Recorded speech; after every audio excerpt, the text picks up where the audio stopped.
வணக்கம் நண்பர்களே. கார்த்தி ரேவதி சீரியல் செம பரபரப்பா போயிட்டு இருக்குன்னே சொல்லலாங்க. கார்த்தியின் காதல் நம்ம ரேவதியை ஆட்டி படைக்க தொடங்கிச்சு அப்படின்னு சொல்லலாம். ஏன்னா நம்ம கார்த்தி மறைஞ்சிருந்து பார்க்க தான் நம்ம ரேவதிக்கு உள்ளுணர்வு சொல்லுது. கார்த்திக்கு நினைப்பு நம்ம ரேவதிக்கு இல்லை அப்படின்னு சொல்லிட முடியாது. இதை நம்ம ரோஹிணியும் ராஜாராஜாவும் பார்த்து மாப்பிள்ளை மறைஞ்சு நின்று பார்க்குது.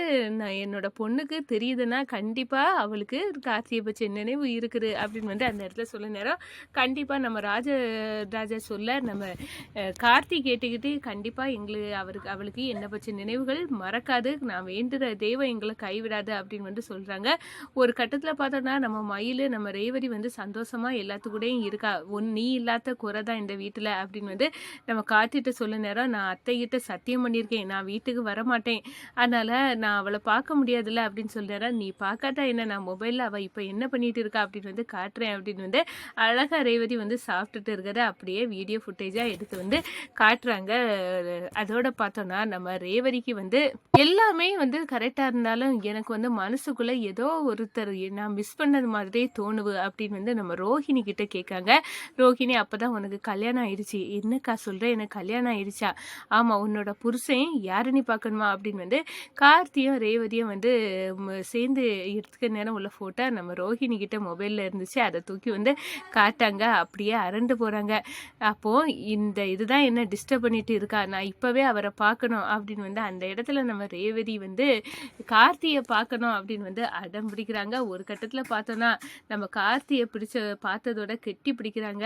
இதுதான் என்னை டிஸ்டர்ப் பண்ணிட்டு இருந்தேன், இப்போ நான் சரியாயிட்டேன், அம்மா நான் இவர் கூட தான் இருப்பேன், எதுக்காக இவர் இந்த வீட்டில் இல்லாமல் போனார் அப்படின்னு அந்த இடத்துல கேட்க நேரம் நம்ம சாமுடு சரி அப்படியே அரண்டு போகிறாங்க. என்னடா ரேவதிக்கு இவனோட நினைப்பு இருக்காதுன்னு நினச்சா இவனோட ஞாபகம் இருக்குது அப்படின்னு அந்த இடத்துல அப்படியே நொந்துக்கிட்டாங்க. ஒரு கட்டத்தில் பார்த்தோன்னா நம்ம ரேவதி கார்த்தியை பார்த்து என்னோட ஆசையை சொன்னேன்ல இந்த பைக்கில் கூட்டிகிட்டு போனோன்னு, இப்போ எனக்கு பைக்கில் போகணும் ராஜா, என்னை கூட்டிகிட்டு போ அப்படின்னு அந்த வார்த்தை சொல்ல நேரம் நம்ம ரேவதியை கார்த்தி பைக்கில் கூட்டி வச்சு சுற்றுறாங்க.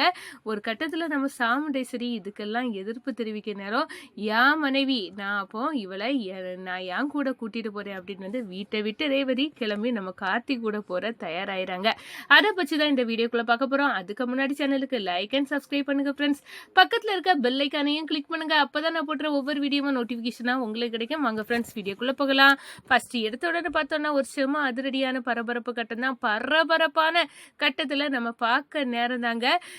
நம்ம சாமுண்டேஸ்வரி தெளிவா நம்ம கார்த்திகிட்ட சத்தியம் வாங்கிறாங்க, என் பொண்ணு உயிரோடு இருக்கணும், நீ பார்க்க கூடாது அப்படின்னு அந்த இடத்துல சொல்ல நேரம் நம்ம கார்த்தியும் அதுக்கு சம்மதிச்சுறாங்க. ஆனா இங்க நம்ம ரேவதிக்க உள்ளுணர்வுல யாரோ நம்மளை வாட்ச் பண்ணாங்க, நம்மளை கவனிக்காங்க அப்படின்னு அந்த இடத்துல தோணுது. இந்த சைடு சாப்பாடு நடக்குது.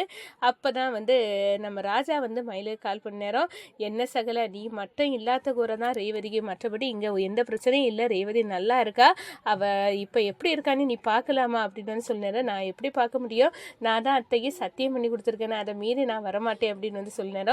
நீ வரண்டா நேரில் தானே பார்க்கக்கூடாது, நீ ஃபோனில் பார்க்கலாம்ல, இப்போ அவள் சாப்பிட்டுட்டு இருக்கதை நான் காட்டுறேன் அப்படின்னு கேமராவை ஆன் பண்ணி வீடியோ காலில் காட்டுறாங்க. நம்ம ராஜாவும் பார்த்து சந்தோஷப்படுறாங்க.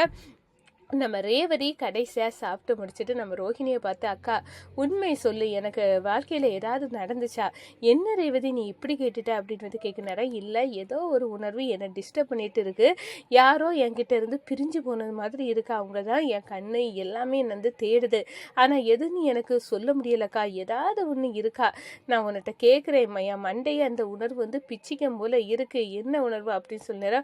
ஐயோ நம்ம ரோஹிணி நினைக்கிறாங்க ரேவதிக்கிட்ட இதை சொன்னால் அவள் மைண்டு பிரெயின் ஸ்ட்ரோக் ஆகி ஹோமா நிலைக்கு பேரம் போல இருக்குது, அவள்கிட்ட இதை மறைச்சிருவான் அப்படின்னு சொன்னார். அக்கா தயவு செய்து சொல்லுக்கா, நீ சொல்லாமல் மறைச்சாதான் எனக்கு மண்டை பிக்கும் அப்படின்னு சொன்னார். இந்த பாரு ரேவதி உனக்கு கல்யாணம் ஆயிடுச்சு, அம்மா இந்த உண்மையை யார் சொன்னாலும் நான் உயிரோடு இருக்க மாட்டேன்னு சொல்லியிருக்காங்க, அவங்க அடம்பிடிப்பு தான் உனக்கு தெரியல, உனக்கு கல்யாணம் ஆயிடுச்சு, உன் கணவர் ராஜா அப்படின்னு கேட்க நேரம் அப்போ தான் எனக்கு உயிரே வந்தது மாதிரி இருக்குது, அக்கா இவரை நான் இப்போவே பார்க்கணும் அப்படின்னு சொன்னார். சரி ரேவதி நம்ம 2 பேரும் வந்து கடைக்கு போயிட்டு வரலாம் அப்படின்னு வந்து சொல்லிக்கிட்டு நான் இவரை வர சொல்கிறேன், நீ பாரு அப்படின்னு வந்து அந்த இடத்துல ரோஹிணி வந்து செட் பண்ணுறாங்க. நம்ம ராஜாவையும் வர சொல்கிறாங்க. நம்ம ரேவதி வந்து அக்கா அவர் எங்கே அப்படின்னு வந்து கேட்குறாரு. பொருடி நான் அம்மாட்டெல்லாம் இவ்வளோ தூரம் வந்து போய் சொல்லிட்டு நம்ம இங்கே வந்திருக்கோம், கண்டிப்பாக காட்டி தரேன் அப்படின்னு வந்து அந்த இடத்துல சொல்லு நேரம் கொஞ்ச நேரத்தில் நம்ம கார்த்தி வராங்க. அவங்கள பார்த்த உடனே நம்ம ரேவதிக்கு அப்படியே வந்து மறந்து போகிறாங்க.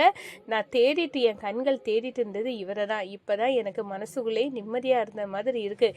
கண்டிப்பாக இது என்னோட புருஷன் தான் அப்படின்னு வந்து அந்த இடத்துல கெட்டி பிடிக்கிறாங்க. ராஜா அப்படின்னு வந்து அந்த இடத்துல கெட்டி பிடிச்சி, என்ன ரேவதி என்ன நீ மறைக்கலையா? நான் எப்படி உன்னை மறக்க முடியும்? நான் உயிருக்கு உயிராக உன்னை தான் நான் விரும்பிட்டு இருந்தேன்.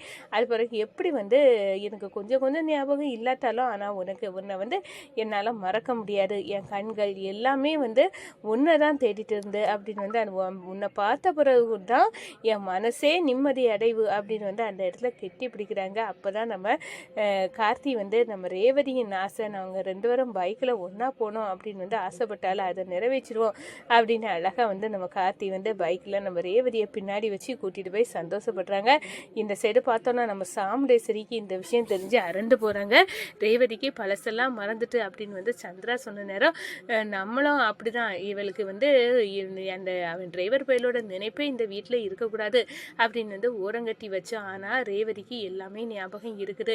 அவனோட நினைப்புகள் சுத்தமாக இல்லை அப்படின்னு வந்து சொல்ல முடியாது. இந்த ரேவதி நம்மளை ஏமாற்றி பைக்கில் அவனோட ஒன்றா செல்ல ஆரம்பிச்சிட்டா அப்படின்னு வந்து அந்த இடத்துல கொதித்து எழுறாங்க. நம்ம சந்திரகலா தூபம் விடுறாங்க. அக்கா ஏதாவது ஒன்று ரேவதிக்கு ஆச்சுன்னா உன்னால் தாங்க முடியுமா? எல்லாம் டிரைவர் பயலுக தான் காரணம். அவன் தான் கண்ணு முன்னாடி ஒன்று வந்து நிற்கிறான். அவன் வந்து சத்தியம் வந்து நீ அவன்கிட்ட வாங்கினாலும் அவன் வந்து அதை மீறிட்டாங்க. அந்த ராஜசேதுபதியோட குடும்பத்துக்கு கொடுத்த வாக்கை காப்பாற்றக்கூடிய இதுதான் கிடையாதுன்னு நிரூபிச்சிட்டான் அப்படின்னு வந்து அந்த இடத்துல நம்ம தூபம் போட்டு விட்றாங்க. நம்ம சந்திரகலா நம்ம சாமுண்டேஸ்வரியை வந்து ஏற்றி விட்டு நம்ம கார்த்தியை பார்த்து டிரைவர் பயல எதுக்காக என் பொண்ணோட வாழ்க்கையில் நீ விளையாடுற அப்படின்னு எல்லாம் சொல்லினாரு. அம்மா பொறுங்க, அவர் என் கணவர் தானே, என் கணவர் கூட தானே இருக்கணும். நான் அவர் இல்லாத வீட்டில் நான் வாழ விரும்பலை, நான் என் கணவர் கூட போகிறேன் அப்படின்னு வந்து லக்கேஜை தூக்கிக்கிட்டு தன்னோட கணவர் கூட வந்து செல்லதுக்கு நமக்கு ரேவதி வந்து பொறி வச்சுட்டாங்க. நம்ம சந்திரகலாவும் சாமுண்டேஸ்வரியும் பேரஞ்சது கணங்க நிற்கிறாங்க. நிச்சயமாக இது நடக்கக்கூடாது, என் பொண்ணு என் கூட தான் இருக்கணும் அப்படின்னு சொல்ல நேரம் நம்ம அம்மா நான் இங்கே இருக்கணும், என் கணவர் இங்கே தான் இருப்பார், இது உனக்கு சரின்னா சொல்லு, அவர் நான் இங்கே இருக்கேன், இல்லாட்டா என் கணவர் இல்லாத வீட்டில் நான் இருக்க போகிறதில்ல, என்னால் அவரை ஒரு நொடி கூட பிரிஞ்சிருக்க முடியாது அப்படின்னு வந்து அந்த இடத்துல வந்து செமையாக வந்து நம்ம ரேவதி பெர்ஃபார்மன்ஸ் கொடுக்குறாங்க. இந்த சைடு பார்த்தோன்னா நம்ம கார்த்தி வந்து ரேவதி அப்படியே கெட்டி பிடிச்சி, எனக்காக இவ்வளோ தூரம் என் மேலே ஆசை வச்சு கடவுள் நான் கும்பிட சாமி வந்து நம்மளை கைவிடலை, நம்மளை ஒன்று சேர்த்துட்டு அப்படின்னு வந்து அந்த இடத்த சொல்ல நேரம் இந்த சைடு பார்த்தோன்னா ரேவதிக்கு நடந்தது ஆக்சிடெண்ட் வந்து சாதாரணமாக நடந்தா அது வேணும்னு பண்ணதானே கண்டுபிடிக்கணும் அப்படின்னு வந்து நம்ம மயிலுக்கிட்ட நம்ம கார்த்தி வந்து பேசுகிறாங்க. ஒரு கட்டத்தில் ஃபுட்டேஜ் எல்லாம் வந்து கேமராயிலேருந்து அந்த ஆக்சிடெண்ட் நடந்த இடத்துலேருந்து கலெக்ட் பண்ண ஆரம்பிச்சிட்டாங்கன்னு சொல்லலாங்க.